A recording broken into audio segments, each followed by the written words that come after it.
ವಿಡಿಯೋವನ್ನು ವೀಕ್ಷಿಸುತ್ತಿರುವ ನಿಮಗೆ ನಮಸ್ಕಾರಗಳು. 2026-27ನೇ ಸಾಲಿನ MHRD UDAIS ಪ್ಲಸ್ ನ ಸ್ಟೂಡೆಂಟ್ ಮಾಡ್ಯೂಲ್ ನಲ್ಲಿ ಪ್ರೋಗ್ರೆಷನ್ ಆಕ್ಟಿವಿಟಿಯನ್ನ ಯಾವ ರೀತಿಯಾಗಿ ಅಪ್ಡೇಟ್ ಮಾಡಬೇಕು ಅನ್ನೋದನ್ನ ಈ ಒಂದು ವಿಡಿಯೋದಲ್ಲಿ ತಿಳಿದುಕೊಳ್ಳೋಣ. ಅದಕ್ಕಿಂತ ಮುಂಚೆ ನೀವು ನನ್ನ ಒಂದು ಯೂಟ್ಯೂಬ್ ಚಾನೆಲ್ಗೆ ಸಬ್ಸ್ಕ್ರೈಬ್ ಮಾಡ್ಕೊಂಡಿಲ್ಲವೆಂದರೆ ಕೆಳಗಡೆ ಇರುವ ಸಬ್ಸ್ಕ್ರೈಬ್ ಬಟನ್ ಮೇಲೆ ಟ್ಯಾಪ್ ಮಾಡುವುದರ ಮೂಲಕ ಪಕ್ಕದಲ್ಲಿರುವ ಬೆಲ್ ಐಕಾನ್ ಮೇಲೆ ಪ್ರೆಸ್ ಮಾಡಿ ಮತ್ತು ಆಲ್ ಅಂತ ಸೆಲೆಕ್ಟ್ ಮಾಡ್ಕೊಳ್ಳಿ. ನೀವು ಸಬ್ಸ್ಕ್ರೈಬ್ ಮಾಡುವುದರಿಂದ ಇನ್ಮುಂದೆ ನಾನು ಅಪ್ಲೋಡ್ ಮಾಡುವ UDAIS ಪ್ಲಸ್ ಗೆ ಸಂಬಂಧಪಟ್ಟ ವಿಡಿಯೋಗಳು ನಿಮಗೆ ನೋಟಿಫಿಕೇಶನ್ ಅಲ್ಲಿ ಬರುತ್ತವೆ. ಆ ವಿಡಿಯೋಗಳನ್ನ ನೀವು ತಕ್ಷಣಕ್ಕೆ ನೋಡಬಹುದು. ಮತ್ತು ಈ ಒಂದು ವಿಡಿಯೋ ನಿಮಗೆ ಇಷ್ಟವಾದ್ರೆ ದಯವಿಟ್ಟು ಲೈಕ್ ಅನ್ನ ನೀಡಿ ನಿಮ್ಮ ಸ್ನೇಹಿತರೊಂದಿಗೂ ಶೇರ್ ಮಾಡ್ಕೊಳ್ಳಿ. MHRD UDAIS ಪ್ಲಸ್ ಪೋರ್ಟಲ್ ಅನ್ನ ಓಪನ್ ಮಾಡಲು ನಿಮ್ಮ ಮೊಬೈಲ್ ಅಥವಾ ಕಂಪ್ಯೂಟರ್ ನಲ್ಲಿ ಯಾವುದಾದ್ರೂ ಒಂದು ವೆಬ್ ಬ್ರೌಸರ್ ಅನ್ನ ಓಪನ್ ಮಾಡ್ಕೊಳ್ಳಿ. ಅದರಲ್ಲಿ UDAIS ಪ್ಲಸ್ ಅಂತ ಟೈಪ್ ಮಾಡಿ ಸರ್ಚ್ ಮಾಡಿ. ಅವಾಗ ನಿಮ್ಗೆ ಈ ರೀತಿಯಾದಂತಹ ಹಲವು ಹೈಪರ್ ಲಿಂಕ್ ಗಳು ಡಿಸ್ಪ್ಲೇ ಆಗ್ತವೆ. ಇದರಲ್ಲಿರುವಂತಹ UDAIS ಪ್ಲಸ್ ಲಿಂಕ್ ಮೇಲೆ ಕ್ಲಿಕ್ ಮಾಡಿ. ಅವಾಗ ನಿಮ್ಗೆ MHRD UDAIS plus home page ಈ ರೀತಿಯಾಗಿ ಡಿಸ್ಪ್ಲೇ ಆಗುತ್ತೆ. ಅಥವಾ ನೀವು ಅಡ್ರೆಸ್ ಬಾರ್ ನಲ್ಲಿ udais+.gov.in ಅಂತ ಟೈಪ್ ಮಾಡಿ ಸರ್ಚ್ ಮಾಡಿದ್ರು ಕೂಡ ಡೈರೆಕ್ಟ್ ಆಗಿ ನಿಮ್ಗೆ MHRD UDAIS ಪ್ಲಸ್ ನ ಪೋರ್ಟಲ್ ಈ ರೀತಿಯಾಗಿ ಡಿಸ್ಪ್ಲೇ ಆಗುತ್ತೆ. ಇದರಲ್ಲಿ login for all modules menu ಮೇಲೆ ಕ್ಲಿಕ್ ಮಾಡಿ ಸೆಲೆಕ್ಟ್ ಸ್ಟೇಟ್ ಫಾರ್ ಲಾಗಿನ್ ಅನ್ನುವ ಒಂದು ವಿಂಡೋ ಡಿಸ್ಪ್ಲೇ ಆಗುತ್ತೆ. ಇದರಲ್ಲಿ ನೀವು ಕರ್ನಾಟಕ ಅನ್ನುವ ಸ್ಟೇಟ್ ಆಪ್ಷನ್ ಅನ್ನ ಸೆಲೆಕ್ಟ್ ಮಾಡ್ಕೊಳ್ಳಿ. ಈ ಒಂದು ಗೋ ಬಟನ್ ಮೇಲೆ ಕ್ಲಿಕ್ ಮಾಡಿ ನಂತರ ನಿಮ್ಗೆ ಈ ರೀತಿಯಾದಂತಹ ಒಂದು ಸ್ಕ್ರೀನ್ ಡಿಸ್ಪ್ಲೇ ಆಗುತ್ತೆ. ಇದರಲ್ಲಿ ಸ್ಟೂಡೆಂಟ್ ಮಾಡ್ಯೂಲ್ ನಲ್ಲಿರುವ ಈ ಒಂದು ಲಾಗಿನ್ ಬಟನ್ ಮೇಲೆ ಕ್ಲಿಕ್ ಮಾಡಿ. ಅವಾಗ ನಿಮ್ಗೆ ಈ ರೀತಿಯಾದಂತಹ ಒಂದು ಲಾಗಿನ್ ಪೇಜ್ ಡಿಸ್ಪ್ಲೇ ಆಗುತ್ತೆ. ಇದರಲ್ಲಿ ನಿಮ್ಮ ಶಾಲೆಯ ಯೂಸರ್ ನೇಮ್ ಅನ್ನ ಎಂಟ್ರಿ ಮಾಡಬೇಕು. ಯೂಸರ್ ನೇಮ್ ಬೈ ಡಿಫಾಲ್ಟ್ ಆಗಿ ನಿಮ್ಮ ಶಾಲೆಯ ಡೈಸ್ ಕೋಡ್ ಆಗಿರುತ್ತೆ. ಅದೇ ರೀತಿ ಪಾಸ್ವರ್ಡ್ ಅನ್ನ ಇಲ್ಲಿ ಎಂಟ್ರಿ ಮಾಡಿ. ಈ ಒಂದು ಕ್ಯಾಪ್ಚಾ ಕೋಡ್ ಅನ್ನ ಈ ಒಂದು ಟೆಕ್ಸ್ಟ್ ಬಾಕ್ಸ್ ನಲ್ಲಿ ಎಂಟ್ರಿ ಮಾಡಿ ನಂತರ ಸೈನ್ ಇನ್ ಬಟನ್ ಮೇಲೆ ಕ್ಲಿಕ್ ಮಾಡಿ. ಸಪೋಸ್ ನೀವು ಪಾಸ್ವರ್ಡ್ ಅನ್ನ ಮರೆತಿದ್ದರೆ ಆ ಒಂದು ಪಾಸ್ವರ್ಡ್ ಅನ್ನ ಯಾವ ರೀತಿಯಾಗಿ ಸೆಟ್ ಮಾಡ್ಕೊಳ್ಬೇಕು ಅನ್ನೋದರ ವಿಡಿಯೋದ ಲಿಂಕ್ ಅನ್ನ ಡಿಸ್ಕ್ರಿಪ್ಷನ್ ಬಾಕ್ಸ್ ನಲ್ಲಿ ನೀಡಿರ್ತೀನಿ. ಆ ಒಂದು ವಿಡಿಯೋವನ್ನ ನೋಡಿಕೊಂಡು ನೀವು ಪಾಸ್ವರ್ಡ್ ಅನ್ನ ಸೆಟ್ ಮಾಡ್ಕೊಳ್ಬಹುದು. ನೀವೆಲ್ಲಾ ಲಾಗಿನ್ ಡೀಟೇಲ್ಸ್ ಅನ್ನ ಸರಿಯಾಗಿ ಎಂಟ್ರಿ ಮಾಡಿ ಸೈನ್ ಇನ್ ಬಟನ್ ಮೇಲೆ ಕ್ಲಿಕ್ ಮಾಡಿದಾಗ ನಿಮ್ಗೆ ಈ ರೀತಿಯಾದಂತಹ ಒಂದು ವಿಂಡೋ ಡಿಸ್ಪ್ಲೇ ಆಗುತ್ತೆ. ಇದರಲ್ಲಿ ಕರೆಂಟ್ ಅಕಾಡೆಮಿಕ್ ಇಯರ್ 2026-27 ಮೇಲೆ ಕ್ಲಿಕ್ ಮಾಡಿ. ನಂತರ ನಿಮ್ಗೆ your school has transition to 26-27 ಅನ್ನುವ ಒಂದು ಪಾಪ್ ಅಪ್ ಮೆಸೇಜ್ ಬರುತ್ತೆ. ಇದನ್ನ ಕ್ಲೋಸ್ ಬಟನ್ ಮೇಲೆ ಕ್ಲಿಕ್ ಮಾಡುವುದರ ಮೂಲಕ ಕ್ಲೋಸ್ ಮಾಡ್ಕೊಳ್ಳಿ. ನಂತರ ಸ್ಕೂಲ್ ಇನ್ಫಾರ್ಮೇಶನ್ ಅನ್ನುವ ಒಂದು ಮತ್ತೊಂದು ಪಾಪ್ ಅಪ್ ಮೆಸೇಜ್ ಬರುತ್ತೆ. ಅದನ್ನ ಕ್ಲೋಸ್ ಬಟನ್ ಮೇಲೆ ಕ್ಲಿಕ್ ಮಾಡುವುದರ ಮೂಲಕ ಕ್ಲೋಸ್ ಮಾಡ್ಕೊಳ್ಳಿ. ಅವಾಗ ನಿಮ್ಗೆ ನಿಮ್ಮ ಶಾಲೆಯ ಸ್ಟೂಡೆಂಟ್ ಮಾಡ್ಯೂಲಿನ ಹೋಮ್ ಪೇಜ್ ಈ ರೀತಿಯಾಗಿ ಡಿಸ್ಪ್ಲೇ ಆಗುತ್ತೆ. ನೀವು ಅಕಾಡೆಮಿಕ್ ಇಯರ್ 2026-27ನೇ ಸಾಲಿಗೆ ಪ್ರಪ್ರಥಮವಾಗಿ ಈ ಒಂದು ಸ್ಟೂಡೆಂಟ್ ಮಾಡ್ಯೂಲ್ ಲಾಗಿನ್ ಆಗಿದ್ದರೆ ನಿಮ್ಮ ಒಂದು ಸ್ಕೂಲ್ ಡ್ಯಾಶ್ ಬೋರ್ಡ್ ನಲ್ಲಿ ವಿದ್ಯಾರ್ಥಿಗಳ ಸಂಖ್ಯೆ 0 ತೋರಿಸ್ತಾ ಇರುತ್ತೆ. ಯಾಕಂತಂದ್ರೆ ನೀವಿನ್ನು ಪ್ರೋಗ್ರೆಷನ್ ಆಕ್ಟಿವಿಟಿ ಮಾಡಿರುವುದಿಲ್ಲ. ಪ್ರೋಗ್ರೆಷನ್ ಆಕ್ಟಿವಿಟಿ ಮಾಡಿದ ನಂತರ ನಿಮ್ಗೆ ಈ ಒಂದು ತರಗತಿವಾರು ಮಕ್ಕಳ ಸಂಖ್ಯೆ ತೋರಿಸ್ತಾ ಹೋಗುತ್ತೆ. ಇದರಲ್ಲಿ ಪ್ರೋಗ್ರೆಷನ್ ಆಕ್ಟಿವಿಟಿ ಅಪ್ಡೇಟ್ ಮಾಡಲು ಈ ಮೆನುಗಳ ಪೈಕಿ student movement and progression menu ಮೇಲೆ ಕ್ಲಿಕ್ ಮಾಡಿ. ಅವಾಗ ನಿಮ್ಗೆ ಮತ್ತೆ ಕೆಲವೊಂದಿಷ್ಟು ಮೆನುಗಳು ಡಿಸ್ಪ್ಲೇ ಆಗ್ತವೆ. ಇದರಲ್ಲಿ ಪ್ರೋಗ್ರೆಷನ್ ಆಕ್ಟಿವಿಟಿ ಮೆನು ಮೇಲೆ ಕ್ಲಿಕ್ ಮಾಡಿ. ಸಪೋಸ್ ನೀವು ನಿಮ್ಮ ಮೊಬೈಲ್ ನಲ್ಲಿ ಲಾಗಿನ್ ಆಗಿದ್ರೆ ನಿಮ್ಗೆ ಈ ಒಂದು ಮೆನುಗಳು ಡಿಸ್ಪ್ಲೇ ಆಗ್ತಾ ಇಲ್ಲ ಅಂತಂದ್ರೆ ಮೇಲ್ಗಡೆ ಇರುವಂತಹ 3 ಗೆರೆಗಳುಳ್ಳ ಮೆನು ಐಕಾನ್ ಮೇಲೆ ಟ್ಯಾಪ್ ಮಾಡಿ. ಅವಾಗ ನಿಮ್ಗೆ ಮೆನುಗಳು ಡಿಸ್ಪ್ಲೇ ಆಗ್ತವೆ. ಇದರಲ್ಲಿ student movement and progression menu ಮೇಲೆ ಟ್ಯಾಪ್ ಮಾಡಿ. ನಂತರ ಅದರಲ್ಲಿ ಬರುವಂತಹ ಪ್ರೋಗ್ರೆಷನ್ ಆಕ್ಟಿವಿಟಿ ಮೆನು ಮೇಲೆ ಕ್ಲಿಕ್ ಮಾಡಿ. ಅವಾಗ ನಿಮ್ಗೆ ಈ ರೀತಿಯಾದಂತಹ ಒಂದು ಪ್ರೋಗ್ರೆಷನ್ ಮಾಡ್ಯೂಲ್ ಸ್ಕ್ರೀನ್ ಡಿಸ್ಪ್ಲೇ ಆಗುತ್ತೆ. ಇದರಲ್ಲಿರುವಂತಹ ಗೋ ಬಟನ್ ಮೇಲೆ ಕ್ಲಿಕ್ ಮಾಡಿ. ಅವಾಗ ನಿಮ್ಗೆ ಈ ರೀತಿಯಾದಂತಹ ಒಂದು ಸ್ಕ್ರೀನ್ ಡಿಸ್ಪ್ಲೇ ಆಗುತ್ತೆ. ಇಲ್ಲಿ ನೀವು ಯಾವ ಒಂದು ತರಗತಿಯ ಪ್ರೋಗ್ರೆಷನ್ ಆಕ್ಟಿವಿಟಿ ಅಪ್ಡೇಟ್ ಮಾಡಬೇಕು ಆ ತರಗತಿಯನ್ನ ಸೆಲೆಕ್ಟ್ ಮಾಡ್ಕೊಳ್ಬೇಕು. ಆ ತರಗತಿಗೆ ಸಂಬಂಧಪಟ್ಟ ಸೆಕ್ಷನ್ ಅನ್ನ ಸೆಲೆಕ್ಟ್ ಮಾಡಿಕೊಂಡು ಇಲ್ಲಿರುವಂತಹ ಗೋ ಬಟನ್ ಮೇಲೆ ಕ್ಲಿಕ್ ಮಾಡ್ಕೋಬೇಕು. ನೀವು ಯಾವ ತರಗತಿಯನ್ನ ಸೆಲೆಕ್ಟ್ ಮಾಡ್ತೀರಾ ಮತ್ತು ಆ ತರಗತಿಯಲ್ಲಿರುವ ಸೆಕ್ಷನ್ ಅನ್ನ ಸೆಲೆಕ್ಟ್ ಮಾಡ್ಕೊಳ್ಬೇಕು. ಗೋ ಬಟನ್ ಮೇಲೆ ಕ್ಲಿಕ್ ಮಾಡಬೇಕು. ಯಾವ ಒಂದು ತರಗತಿ ಮತ್ತು ಸೆಕ್ಷನ್ ಅನ್ನ ಸೆಲೆಕ್ಟ್ ಮಾಡಿ ಗೋ ಅಂತ ಕ್ಲಿಕ್ ಮಾಡಿರ್ತೀರಿ ಕೆಳಗಡೆ ಈ ಒಂದು ಟೇಬಲ್ ನಲ್ಲಿ ಆ ತರಗತಿಯ ಎಲ್ಲ ವಿದ್ಯಾರ್ಥಿಗಳು ಅಲ್ಲಿ ಡಿಸ್ಪ್ಲೇ ಆಗ್ತವೆ. ಇದರಲ್ಲಿ ನೀವು ಇಂಡಿವಿಜುವಲ್ ವಿದ್ಯಾರ್ಥಿಗಳ ಪ್ರೋಗ್ರೆಷನ್ ಡೀಟೇಲ್ಸ್ ಅನ್ನ ಎಂಟ್ರಿ ಮಾಡಿ ಅಪ್ಡೇಟ್ ಮಾಡಬೇಕು. ಆ ಒಂದು ಇಂಡಿವಿಜುವಲ್ ಸ್ಟೂಡೆಂಟಿನ ಪ್ರೋಗ್ರೆಷನ್ ಸ್ಟೇಟಸ್ ನಲ್ಲಿ ಆ ಮಗು ಪಾಸ್ ಆಗಿದ್ದರೆ ಪ್ರಮೋಟೆಡ್ ಅಂತ ಸೆಲೆಕ್ಟ್ ಮಾಡ್ಕೊಳ್ಬೇಕು. ಫೇಲ್ ಆಗಿದ್ದರೆ ನಾಟ್ ಪ್ರಮೋಟೆಡ್ ಅಂತ ಸೆಲೆಕ್ಟ್ ಮಾಡ್ಕೊಳ್ಬೇಕು. ಇಲ್ಲಿ 1ರಿಂದ 8ನೇ ತರಗತಿಯಲ್ಲಿ ಯಾವುದೇ ವಿದ್ಯಾರ್ಥಿಗಳನ್ನ ಫೇಲ್ ಮಾಡುವಂತಿಲ್ಲ ಹಾಗಾಗಿ ಎಲ್ಲ ವಿದ್ಯಾರ್ಥಿಗಳು ಪ್ರಮೋಟ್ ಆಗಿರೋದ್ರಿಂದ ಪ್ರಮೋಟೆಡ್ ಆಪ್ಷನ್ ಅನ್ನ ಸೆಲೆಕ್ಟ್ ಮಾಡ್ಕೊಳ್ಬೇಕು. ಸಪೋಸ್ 9ನೇ ತರಗತಿಯಲ್ಲಿ ನೀವು ಆ ವಿದ್ಯಾರ್ಥಿಗಳನ್ನ ಫೇಲ್ ಮಾಡಿದ್ದರೆ ನಾಟ್ ಪ್ರಮೋಟೆಡ್ ಆರ್ ರಿಪೀಟರ್ ಅನ್ನುವ ಆಪ್ಷನ್ ಅನ್ನ ಸೆಲೆಕ್ಟ್ ಮಾಡ್ಕೊಳ್ಬೇಕು. ಆ ಒಂದು ಮಗುವಿನ ಪರ್ಸೆಂಟೇಜ್ ಅನ್ನ ಎಂಟ್ರಿ ಮಾಡಿ ಮತ್ತು ಶಾಲೆಗೆ ಹಾಜರಾದ ದಿನಗಳನ್ನ ಎಂಟ್ರಿ ಮಾಡಿ. ಈ ಒಂದು ಸ್ಕೂಲಿಂಗ್ ಸ್ಟೇಟಸ್ ನಲ್ಲಿ ಸದರಿ ಮಗು ನಿಮ್ಮ ಶಾಲೆಗೆ ಕಂಟಿನ್ಯೂ ಆಗಿ ಬರುತ್ತೆ ಅಂತಂದ್ರೆ ಸ್ಟಡಿಂಗ್ ಇನ್ ಸೇಮ್ ಸ್ಕೂಲ್ ಅನ್ನುವ ಆಪ್ಷನ್ ಅನ್ನ ಸೆಲೆಕ್ಟ್ ಮಾಡ್ಕೊಳ್ಬೇಕು. ಮತ್ತು ಪ್ರೋಗ್ರೆಷನ್ ಸ್ಟೇಟಸ್ ನಲ್ಲಿ ನೀವೇನಾದ್ರೂ ಪ್ರಮೋಟೆಡ್ ಅಂತ ಹಾಕಿದ್ರೆ ಇಲ್ಲಿ ನಿಮ್ಗೆ ತರಗತಿ 2026-27ನೇ ಸಾಲಿಗೆ ಯಾವ ತರಗತಿ ಇರುತ್ತೆ ಆ ತರಗತಿ ಡಿಸ್ಪ್ಲೇ ಆಗುತ್ತೆ ಮತ್ತು ನೀವಿಲ್ಲಿ ಸೆಕ್ಷನ್ ಅನ್ನ ಸೆಲೆಕ್ಟ್ ಮಾಡ್ಕೊಳ್ಬೇಕು. ಸಪೋಸ್ ಈ ಒಂದು ಮಗು ನಿಮ್ಮ ಶಾಲೆಯಿಂದ ಟಿಸಿ ತಗೊಂಡು ಹೋಗ್ತಾ ಇದೆ, ಕಂಟಿನ್ಯೂ ಆಗಿ ನಿಮ್ಮ ಶಾಲೆಯಲ್ಲಿ ಓದಲ್ಲ ಅಂತಂದ್ರೆ ಈ ಒಂದು ಸ್ಕೂಲಿಂಗ್ ಸ್ಟೇಟಸ್ ನಲ್ಲಿ left school with TC or without TC option ಅನ್ನ ಸೆಲೆಕ್ಟ್ ಮಾಡ್ಕೊಳ್ಳಿ. ಅವಾಗ ನಿಮ್ಗೆ ತರಗತಿ ಅಷ್ಟೇ ತೋರಿಸ್ತಾ ಇರುತ್ತೆ, ಸೆಕ್ಷನ್ ಸೆಲೆಕ್ಟ್ ಮಾಡ್ಲಿಕ್ಕೆ ಬರಲ್ಲ. ಮತ್ತು ಈ ಒಂದು ಸ್ಟೇಟಸ್ ಕಾಲಮ್ ನಲ್ಲಿ ಪೆಂಡಿಂಗ್ ಅಂತ ಇರುತ್ತೆ ಮತ್ತು ಪ್ರೋಗ್ರೆಸ್ಡ್ ಆನ್ ನಲ್ಲಿ NA ಅಂತ ಡಿಸ್ಪ್ಲೇ ಆಗ್ತಾ ಇರುತ್ತೆ. ನೀವು ಆ ಒಂದು ಮಗುವಿನ ಪ್ರೋಗ್ರೆಷನ್ ಡೀಟೇಲ್ಸ್ ಅನ್ನ ಸರಿಯಾಗಿ ಎಂಟ್ರಿ ಮಾಡಿದ ನಂತರ ಈ ಒಂದು ಆಕ್ಷನ್ ಕಾಲಮ್ ನಲ್ಲಿರುವ ಅಪ್ಡೇಟ್ ಬಟನ್ ಮೇಲೆ ಕ್ಲಿಕ್ ಮಾಡಿ. ಅವಾಗ ನಿಮ್ಗೆ student details has been updated successfully ಅನ್ನುವ ಒಂದು ಪಾಪ್ಅಪ್ ಮೆಸೇಜ್ ಬರುತ್ತೆ. ಓಕೆ ಬಟನ್ ಮೇಲೆ ಕ್ಲಿಕ್ ಮಾಡಿ.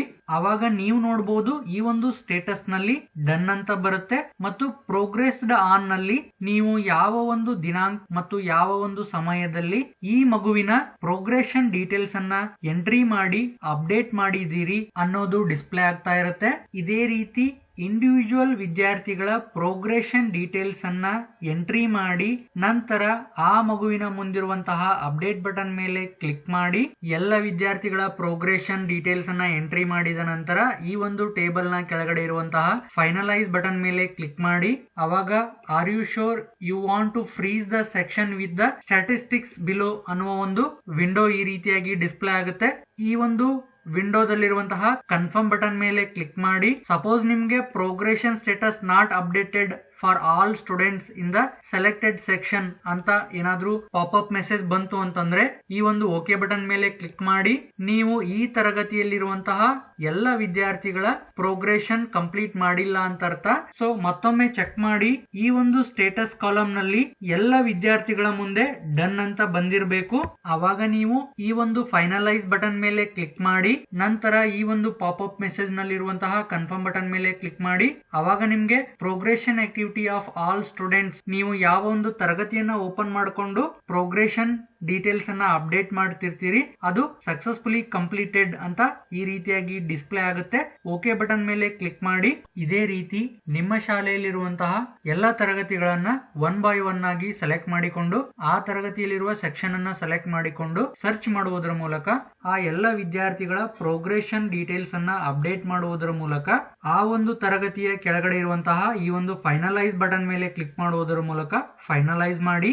ನೀವು ಫೈನಲೈಸ್ ಮಾಡಿದ್ದರೆ ಆ ಒಂದು ತರಗತಿಯನ್ನ ಸರ್ಚ್ ಮಾಡಿದಾಗ the progression activity for this section has been already completed ಅಂತ ರೆಡ್ ಕಲರ್ ನಲ್ಲಿ ನಿಮ್ಗೆ ಈ ಒಂದು ಲೈನ್ ತೋರಿಸುತ್ತೆ. ಅಂದ್ರೆ ಮಾತ್ರ ನೀವು ಆ ಒಂದು ತರಗತಿಯ ಪ್ರೋಗ್ರೆಷನ್ ಆಕ್ಟಿವಿಟಿಯನ್ನ ಅಪ್ಡೇಟ್ ಮಾಡಿ ಫೈನಲೈಸ್ ಮಾಡಿದ್ದೀರಿ ಅಂತ ಅರ್ಥ. ಮತ್ತು ನಿಮ್ಮ ಶಾಲೆಯ ಕೊನೆಯ ತರಗತಿಯನ್ನ ಸೆಲೆಕ್ಟ್ ಮಾಡಿಕೊಂಡು ನೀವು ಸರ್ಚ್ ಮಾಡಿ ಪ್ರೋಗ್ರೆಷನ್ ಅಪ್ಡೇಟ್ ಮಾಡುವ ಸಂದರ್ಭದಲ್ಲಿ ಆ ಒಂದು ಪ್ರೋಗ್ರೆಷನ್ ಸ್ಟೇಟಸ್ ಅನ್ನ ಪ್ರಮೋಟ್ ಅಂತ ಸೆಲೆಕ್ಟ್ ಮಾಡ್ಕೊಳ್ಳಿ ಮತ್ತು ಪರ್ಸೆಂಟೇಜ್ ಅನ್ನ ಎಂಟ್ರಿ ಮಾಡಿ. ಆ ಮಗು ಹಾಜರಾದ ದಿನಗಳನ್ನ ಎಂಟ್ರಿ ಮಾಡಿ. ಹಾಗೆ ಸ್ಕೂಲಿಂಗ್ ಸ್ಟೇಟಸ್ ನಲ್ಲಿ ನಿಮ್ಗೆ only left school with TC or without TC ಅನ್ನುವ ಆಪ್ಷನ್ ಮಾತ್ರ ತೋರಿಸ್ತಾ ಇರುತ್ತೆ. ಯಾಕಂತಂದ್ರೆ ನಿಮ್ಮ ಶಾಲೆಯಲ್ಲಿ ಇದರ ಮುಂದಿನ ತರಗತಿ ಇರದೇ ಇರುವ ಕಾರಣ ಅದನ್ನ ಸೆಲೆಕ್ಟ್ ಮಾಡಿಕೊಂಡು ಈ ಒಂದು ಅಪ್ಡೇಟ್ ಬಟನ್ ಮೇಲೆ ಕ್ಲಿಕ್ ಮಾಡಿ. ಅದೇ ರೀತಿ SSLC ವಿದ್ಯಾರ್ಥಿಗಳು ಏನಾದ್ರೂ ಪಾಸ್ ಆಗಿದ್ರೆ ಪ್ರಮೋಟ್ ಅಂತ ಸೆಲೆಕ್ಟ್ ಮಾಡ್ಕೊಂಡು left school with TC or without TC ಅನ್ನೋದನ್ನ ಸೆಲೆಕ್ಟ್ ಮಾಡ್ತೀರಾ. ಸಪೋಸ್ ಫೇಲ್ ಆಗಿತ್ತು ಅಥವಾ ಎಕ್ಸಾಮ್ ಅಟೆಂಡ್ ಆಗಿಲ್ಲ ಅಂತಂದ್ರೆ ನಾಟ್ ಪ್ರಮೋಟೆಡ್ ಅಥವಾ ಎಕ್ಸಾಮ್ ಅಟೆಂಪ್ಟ್ ಆಗಿಲ್ಲ ಅನ್ನೋದನ್ನ ಸೆಲೆಕ್ಟ್ ಮಾಡಿಕೊಳ್ಳುವುದರ ಮೂಲಕ ನೀವು ಸ್ಕೂಲಿಂಗ್ ಸ್ಟೇಟಸ್ ನಲ್ಲಿ left school with TC or without TC ಅನ್ನುವ ಆಪ್ಷನ್ ಅನ್ನೇ ಸೆಲೆಕ್ಟ್ ಮಾಡ್ಕೊಳ್ಬೇಕು. ಆ ಮಗು ಫೇಲ್ ಆಗಿರ್ಲಿ ಪಾಸ್ ಆಗಿರ್ಲಿ SSLC ವಿದ್ಯಾರ್ಥಿಗಳ ಸ್ಕೂಲಿಂಗ್ ಸ್ಟೇಟಸ್ ಅನ್ನ ನೀವು left school with TC or without TC ಅನ್ನುವ ಆಪ್ಷನ್ ಅನ್ನ ಸೆಲೆಕ್ಟ್ ಮಾಡಿಕೊಂಡು ಅಪ್ಡೇಟ್ ಮಾಡಬೇಕು. ಸಪೋಸ್ ನೀವೇನಾದ್ರೂ ಸ್ಟಡಿಂಗ್ ಇನ್ ಸೇಮ್ ಸ್ಕೂಲ್ ಅಂತ ಸೆಲೆಕ್ಟ್ ಮಾಡ್ಕೊಂಡ್ರೆ ಮತ್ತು ನಿಮ್ಮ ಶಾಲೆಯ 2026-27ನೇ ಸಾಲಿನ 10ನೇ ತರಗತಿಯ ಡ್ಯಾಶ್ ಬೋರ್ಡ್ ನಲ್ಲಿ ತೋರಿಸ್ಲಿಕ್ಕೆ ಸ್ಟಾರ್ಟ್ ಆಗುತ್ತೆ. ಹಾಗಾಗಿ left school with TC or without TC option ಅನ್ನ ಸೆಲೆಕ್ಟ್ ಮಾಡಿಕೊಂಡು ಅಪ್ಡೇಟ್ ಮಾಡಿ. ನಿಮ್ಮ ಶಾಲೆಯಲ್ಲಿರುವ ಎಲ್ಲ ತರಗತಿಯ ಎಲ್ಲ ವಿದ್ಯಾರ್ಥಿಗಳ ಪ್ರೋಗ್ರೆಷನ್ ಡೀಟೇಲ್ಸ್ ಅಪ್ಡೇಟ್ ಆದ ನಂತರ ಇಲ್ಲಿರುವಂತಹ ಬ್ಯಾಕ್ ಬಟನ್ ಮೇಲೆ ಕ್ಲಿಕ್ ಮಾಡಿ ಮತ್ತೆ ನೀವು ಈ ಒಂದು ಪ್ರೋಗ್ರೆಷನ್ ಮಾಡ್ಯೂಲ್ ಸ್ಕ್ರೀನ್ ಗೆ ಬರ್ತೀರಾ. ಇದರಲ್ಲಿರುವಂತಹ ವ್ಯೂ ಸಮರಿ ಬಟನ್ ಮೇಲೆ ಕ್ಲಿಕ್ ಮಾಡಿ. ಅವಾಗ ನಿಮ್ಗೆ list of all students with progression activity academic year 25-26 ಅಂತ ಅಂದ್ಬಿಟ್ಟು ಒಂದು ಟೇಬಲ್ ಡಿಸ್ಪ್ಲೇ ಆಗುತ್ತೆ. ಇದರಲ್ಲಿ 2025-26ನೇ ಸಾಲಿಗೆ ನಿಮ್ಮ ಶಾಲೆಯಲ್ಲಿ ಎಷ್ಟು ವಿದ್ಯಾರ್ಥಿಗಳು ಇದ್ರು ಅನ್ನೋದು ತೋರಿಸ್ತಾ ಇರುತ್ತೆ.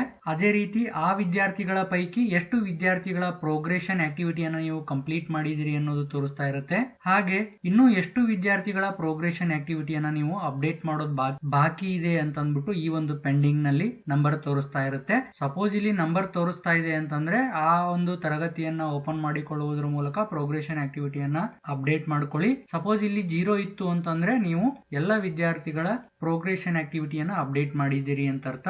ಅದೇ ರೀತಿ ಇಲ್ಲಿರುವಂತಹ ಬ್ಯಾಕ್ ಬಟನ್ ಮೇಲೆ ಕ್ಲಿಕ್ ಮಾಡಿ ಮತ್ತೆ ನೀವು ಇದೇ ಒಂದು ಸ್ಕ್ರೀನ್ ಗೆ ಬರ್ತೀರಾ. ಇಲ್ಲಿ progression summary section wise menu ಮೇಲೆ ಕ್ಲಿಕ್ ಮಾಡಿ. ಇದರಲ್ಲಿ ನಿಮ್ಗೆ ತರಗತಿವಾರು ಸೆಕ್ಷನ್ ವಾರು ಪ್ರೋಗ್ರೆಷನ್ ಸ್ಟೇಟಸ್ ಅನ್ನ ಫೈನಲೈಸ್ ಮಾಡಿರುವುದರ ಬಗ್ಗೆ ಡಿಸ್ಪ್ಲೇ ಆಗ್ತಾ ಇರುತ್ತೆ. ಗ್ರೀನ್ ಕಲರ್ ನಲ್ಲಿ ಫೈನಲೈಸ್ಡ್ ಬಂತು ಅಂತಂದ್ರೆ ಆ ಒಂದು ತರಗತಿಯ ಮತ್ತು ಸೆಕ್ಷನಿನ ಪ್ರೋಗ್ರೆಷನ್ ಆಕ್ಟಿವಿಟಿಯನ್ನ ಫೈನಲೈಸ್ ಮಾಡಿದಿರಿ ಅಂತ ಅರ್ಥ. ಸಪೋಸ್ ರೆಡ್ ಕಲರ್ ನಲ್ಲಿ ಪೆಂಡಿಂಗ್ ತೋರಿಸ್ತಾ ಇದೆ ಅಂತಂದ್ರೆ ನೀವು ಆ ತರಗತಿ ಮುಂದಿರುವಂತಹ ಆಕ್ಷನ್ ಕಾಲಮ್ ನಲ್ಲಿರುವ ವ್ಯೂ ಆರ್ ಅಪ್ಡೇಟ್ ಬಟನ್ ಮೇಲೆ ಕ್ಲಿಕ್ ಮಾಡುವುದರ ಮೂಲಕ ಈ ಒಂದು ವಿದ್ಯಾರ್ಥಿಗಳ ಪ್ರೋಗ್ರೆಷನ್ ಆಕ್ಟಿವಿಟಿ ಅಪ್ಡೇಟ್ ಮಾಡುವ ಸ್ಕ್ರೀನ್ ಗೆ ಬರ್ತೀರಾ. ಆ ಒಂದು ವಿದ್ಯಾರ್ಥಿಗಳ ಪ್ರೋಗ್ರೆಷನ್ ಆಕ್ಟಿವಿಟಿಯನ್ನ ಅಪ್ಡೇಟ್ ಮಾಡಿ ನಂತರ ಕೆಳಗಡೆ ಇರುವಂತಹ ಈ ಒಂದು ಫೈನಲೈಸ್ ಬಟನ್ ಮೇಲೆ ಕ್ಲಿಕ್ ಮಾಡುವುದರ ಮೂಲಕ ಫೈನಲೈಸ್ ಮಾಡಿ. ಸಪೋಸ್ ನೀವು ಸೆಲೆಕ್ಟ್ ಮಾಡಿಕೊಂಡು ಸರ್ಚ್ ಮಾಡಿರುವ ಸೆಕ್ಷನ್ ನಲ್ಲಿ ವಿದ್ಯಾರ್ಥಿಗಳ ಇಲ್ಲ ಅಂದ್ರೂ ಕೂಡ ಆ ಒಂದು ತರಗತಿಯನ್ನ ನೀವು ಫೈನಲೈಸ್ ಮಾಡಲೇಬೇಕು. ಹಾಗಾಗಿ ಈ ರೀತಿಯಾಗಿ ನಿಮ್ಮ ಶಾಲೆಯಲ್ಲಿರುವ ಎಲ್ಲ ತರಗತಿಗಳ ಮುಂದಿರುವಂತಹ ಪ್ರೋಗ್ರೆಷನ್ ಸ್ಟೇಟಸ್ ಕಾಲಮ್ ನಲ್ಲಿ ಗ್ರೀನ್ ಕಲರ್ ನಲ್ಲಿ ಫೈನಲೈಸ್ಡ್ ಅಂತ ಬಂದಿರಬೇಕು. ಅಂದಾಗ ನಿಮ್ಗೆ ನಿಮ್ಮ ಶಾಲೆಯ ಪ್ರೋಗ್ರೆಷನ್ ಆಕ್ಟಿವಿಟಿಯನ್ನ ಫೈನಲ್ ಸಬ್ಮಿಟ್ ಮಾಡ್ಲಿಕ್ಕೆ ಬರುತ್ತೆ. ನಂತರ ಇಲ್ಲಿರುವಂತಹ ಬ್ಯಾಕ್ ಬಟನ್ ಮೇಲೆ ಕ್ಲಿಕ್ ಮಾಡಿ ಮತ್ತೆ ನೀವು ಇದೇ ಒಂದು ಸ್ಕ್ರೀನ್ ಗೆ ಬರ್ತೀರಾ. ಇದರಲ್ಲಿರುವಂತಹ ಫೈನಲೈಸ್ ಪ್ರೋಗ್ರೆಷನ್ ಬಟನ್ ಮೇಲೆ ಕ್ಲಿಕ್ ಮಾಡಿ. ಅವಾಗ ನಿಮ್ಗೆ finalise progression for academic year 25-26 ಅನ್ನುವ ಒಂದು ಸ್ಕ್ರೀನ್ ಡಿಸ್ಪ್ಲೇ ಆಗುತ್ತೆ. ಇಲ್ಲಿರುವಂತಹ ಈ ಒಂದು ಚೆಕ್ ಬಾಕ್ಸ್ ಅನ್ನ ಟಿಕ್ ಮಾಡಿ ನಂತರ ಇಲ್ಲಿರುವಂತಹ ಸಬ್ಮಿಟ್ ಬಟನ್ ಮೇಲೆ ಕ್ಲಿಕ್ ಮಾಡಿ. ಅವಾಗ ನಿಮ್ಗೆ schools progression finalised for the academic year 25-26 ಅನ್ನುವ ಒಂದು ಪಾಪ್ ಅಪ್ ಸ್ಕ್ರೀನ್ ಬರುತ್ತೆ. ಓಕೆ ಬಟನ್ ಮೇಲೆ ಕ್ಲಿಕ್ ಮಾಡಿ. ನಿಮ್ಗೆ ಈ ರೀತಿಯಾದಂತಹ schools progression has been finalised ಅಂತ ಸ್ಕ್ರೀನ್ ಬಂತು ಅಂತಂದ್ರೆ ನೀವು ಪ್ರೋಗ್ರೆಷನ್ ಆಕ್ಟಿವಿಟಿಯನ್ನ ಫೈನಲೈಸ್ ಮಾಡಿದ್ದೀರಿ ಅಂತ ಅರ್ಥ. ನಂತರ ಇಲ್ಲಿರುವಂತಹ ಸ್ಕೂಲ್ ಡ್ಯಾಶ್ ಬೋರ್ಡ್ ಬಟನ್ ಮೇಲೆ ಕ್ಲಿಕ್ ಮಾಡಿ. ಈ ಒಂದು ಡ್ಯಾಶ್ ಬೋರ್ಡ್ ನಲ್ಲಿ ನಿಮ್ಗೆ ಪ್ರೋಗ್ರೆಷನ್ ಆಕ್ಟಿವಿಟಿ ಫೈನಲೈಸ್ ಮಾಡಿದ 1 ಅಥವಾ 2 ತಾಸುಗಳಲ್ಲಿ ಈ ಒಂದು ಡ್ಯಾಶ್ ಬೋರ್ಡ್ ನಲ್ಲಿ ಮಕ್ಕಳ ಸಂಖ್ಯೆ ಡಿಸ್ಪ್ಲೇ ಆಗುತ್ತೆ.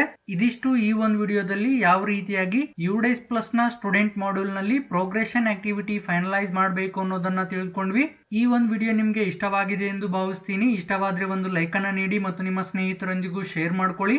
ಈ ವಿಡಿಯೋಗೆ ಸಂಬಂಧಪಟ್ಟ ಕ್ವಶನ್ಸ್ ಗಳೇನಾದ್ರೂ ಇದ್ರೆ ಕೆಳಗಡೆ ಕಮೆಂಟ್ ಬಾಕ್ಸ್ ನಲ್ಲಿ ಕಮೆಂಟ್ ಮಾಡಿ. ಹಾಗೆ ಯುಡೇಸ್ ಪ್ಲಸ್ ನಲ್ಲಿ ಪ್ರೋಗ್ರೆಷನ್ ಆಕ್ಟಿವಿಟಿ ಮಾಡಿದ ನಂತರ ಯಾವ ರೀತಿಯಾಗಿ ಟಿಸಿ ಔಟ್ ಮಾಡಬೇಕು ಮತ್ತು ಯಾವ ರೀತಿಯಾಗಿ ಇಂಪೋರ್ಟ್ ಮಾಡ್ಕೊಳ್ಬೇಕು, ಜಿಪಿಇಪಿ ಅಪ್ಡೇಟ್ ಮಾಡಬೇಕು, ಅಪರ್ ಐಡಿ ಕ್ರಿಯೇಟ್ ಮಾಡಬೇಕು ಅನ್ನೋದರ ವಿಡಿಯೋಗಳನ್ನ ಅಪ್ಲೋಡ್ ಮಾಡ್ತಾ ಇರ್ತೀನಿ. ಸಬ್ಸ್ಕ್ರೈಬ್ ಮಾಡ್ಕೊಳ್ಳಿ. ಈ ಎಲ್ಲಾ ವಿಡಿಯೋಗಳು ನಿಮ್ಗೆ ನೋಟಿಫಿಕೇಶನ್ ನಲ್ಲಿ ಬರ್ತಾ ಹೋಗುತ್ತೆ. ಈ ವಿಡಿಯೋವನ್ನು ಪೂರ್ತಿಯಾಗಿ ನೋಡಿದ್ದಕ್ಕಾಗಿ ತಮಗೆ ಧನ್ಯವಾದಗಳು.